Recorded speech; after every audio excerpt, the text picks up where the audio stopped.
You're watching TVC News at 7. Well, for more on the Independence Day celebration and especially the economic impact, I have joining me at this time public affairs analyst Michael Oluwagbemi. He joins us from Abuja studio. Thank you for joining us on TVC News at 7 and happy Independence anniversary to you. Well, it's the 61st anniversary of the country's independence, and during the president's speech, he reeled out quite a number of successes recorded with regard to the economy. But would you say that these figures actually reflect in the day-to-day life of the average Nigerian?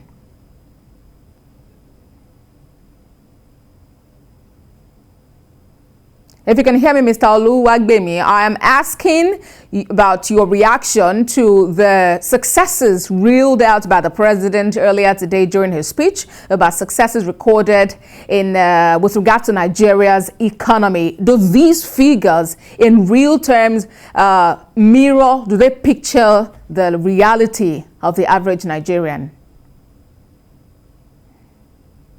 Yes. Again, good evening to your viewers. Absolutely, I think, yes, we are not where we want to be, but we have definitely made progress in the last 61 years. There's no doubt in my mind that the Nigerian is much better off today than in 1960, when we had 8% literacy rate compared to almost 70% today, life expectancy of 37 compared to almost 60 years today, and of course, have a whole lot more infrastructure, and the life of an average Nigerian is much better than 1960. Yes, we could look back and say maybe we could have done better and have done some of our peers, and that's definitely valid. Now, in terms of what the president has said about his achievements in office, I think it's left for Nigerians to judge. Are the infrastructure being talked about, the railways and the roads, are they being fixed? Are the airports, are they functional? I think it's obvious to any Nigerian moving around and going around that Nigeria definitely has made a lot of progress in the area of infrastructure. In the area of the economy, Nigeria has been hit by two recessions in the last 5 years during the tenure of the president. But it's also true that GDP had grown the fastest on the last quarter, despite shortfalls in forex and the issues associated with oil and gas. Again, while there is not yet Uhuru and we're not yet out of the woods, Nigeria's economy has continued to surprise the rest of the world in the last few quarters. And it's also true that some sectors seem to be shining more than the others. Agriculture is doing a whole lot better than it used to.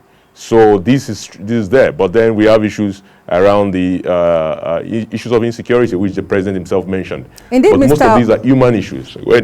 All right. Indeed, Mr. Oluwagbemi, you've also talked about some of those successes. But the thing is, if you run an interview, you just have a chat with the average Nigerian in the markets, on the streets, more likely they are going to tell you that things don't seem to go the way the letters are written. Because, for instance, the prices of commodities are skyrocketing. Although in the speech today also, the president mentioned that is as a result of the middlemen who are hoarding those prices and not allowing them get to citizens at affordable prices. So how do we get out of all of this? Yeah, how we get out of it is, first and foremost, is to be optimistic. I always say that the future is for the optimist. If we are down on ourselves too much, we cannot draw from the experiences of the past in order to confront the challenges of the future. Secondly, is to harness the human talents, the capacity of the Nigerian, which we have to say has given the world so much in the last 61 years. After all, this country in the last 61 years has produced Nobel laureates, scientists, technology, businessmen, entrepreneurs that continue to not just conquer the continent, but conquer the world. So there's no problem that is too big that the Nigerian cannot solve.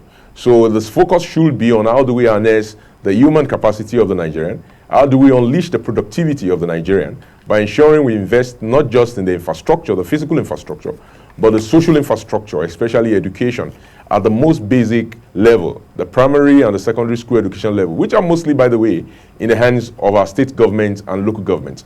I think a lot of the times we pay too much attention to the center and do not take cognizance of the fact that the Constitution vests a lot of the things that affect our daily lives, primary health care, primary education, secondary health care, and secondary education in the hands of governors. Vast majority of our infrastructure, more than 140,000 kilometers of our roads are in the hands of subnational governments. Only 33,000 kilometers of roads are in the hands of the federal government. So it's important that we lay emphasis on those subnational governments that keep 70% of national revenue and ensure that they do the job and get the people of Nigeria democratic dividends that were promised at the polls. All right, Mr. Oluwagbemi, today, while celebrations were held in some parts of the country, that couldn't happen in some other parts. Talk about some northern states. And even in the southeast, for instance, the only movements that were noticeable were those of security operatives who were just trying to ensure that people were safe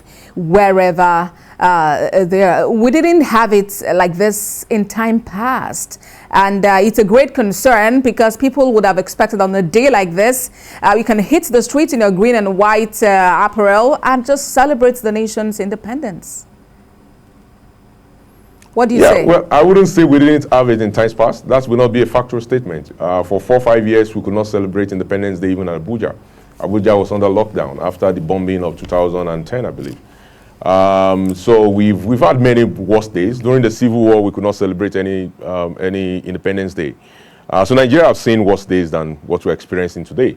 What we need to do is to ensure that we experience better days by comporting ourselves as citizens in the manner that we talk. I mean, first, I think the president had mentioned it, that there are a lot of agitators who are sowing seeds of discord among brethren across the country. This should be our responsibility as citizens to police ourselves, to ensure that we stop spreading different kind of hate speech directed at different ethnic groups. Instead, we should treat ourselves as Nigerians, and we should love ourselves more, and then we should commit ourselves to building our nation to be a better country. Indeed. That will ensure that almost 90% of the issues that we have across after all, most of these issues are caused by Nigerians themselves. So we cannot continue to overstretch our military. I say this, our military is only about 130,000 people. So everyone charged has a to protect 200 million Nigerians. So, Mr. Oluwagbemi, you're saying that everyone actually has a role to play, just as the president himself has mentioned. I must sincerely appreciate you for joining us on TVC News at 7. Michael Oluwagbemi is a public affairs analyst. Thank you and happy Independence Day to you. Thank you.